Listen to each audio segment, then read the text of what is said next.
Le module de prescription d'examen, je l'utilise essentiellement dans la salle d'hospitalisation. Et c'est vrai que c'est un outil qui est extrêmement utile parce que avec nos dossiers informatisés, on se déplace dans le service avec un ordinateur portable qui nous permet d'avoir accès aux dossiers des patients au fur et à mesure de l'évolution du tour de salle.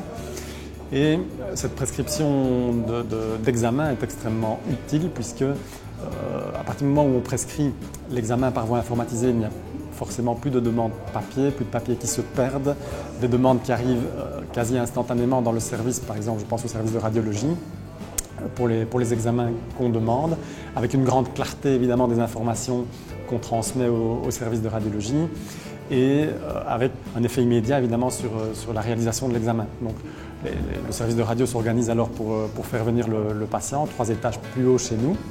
Donc le patient part à son examen et la plupart du temps, les résultats de l'examen sont déjà à l'écran alors que le patient n'est même pas encore redescendu dans le service. Il y a des tas d'autres avantages à cette prescription informatisée. Je pense notamment au partage de l'information. À Liège, au CHU, on travaille sur plusieurs sites différents. Il y a le Sartillement, il y a Esneux, il y a les Bruyères. Et il m'est arrivé à plus d'une reprise de demander un avis, par exemple, d'un pneumologue sur une radio ou un scanner des poumons qui se trouve sur un autre site. Il suffit qu'il se mette derrière son écran d'ordinateur, je fais pareil de mon côté et nous pouvons consulter l'examen réalisé alors que nous sommes sur 2 sites différents.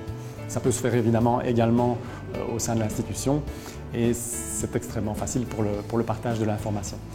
Il y a des tas d'autres avantages aussi à cette prescription informatisée, c'est que si les services concernés sont au courant, au sein de notre propre service, l'information aussi se transmet de manière tout à fait adéquate.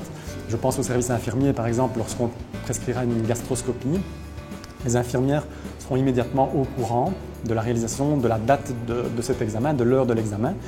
Et à l'époque où de nouveau c'était une prescription papier qui devait partir en radio, on devait recevoir le rendez-vous, fixer le rendez-vous, etc. L'information passait beaucoup plus difficilement, même au sein de notre propre service. Et il arrivait plus d'une fois que le patient n'était pas à jeun parce que l'information n'avait pas été transmise adéquatement aux infirmières. Ce sont des situations qu'on ne rencontre plus avec le système informatisé.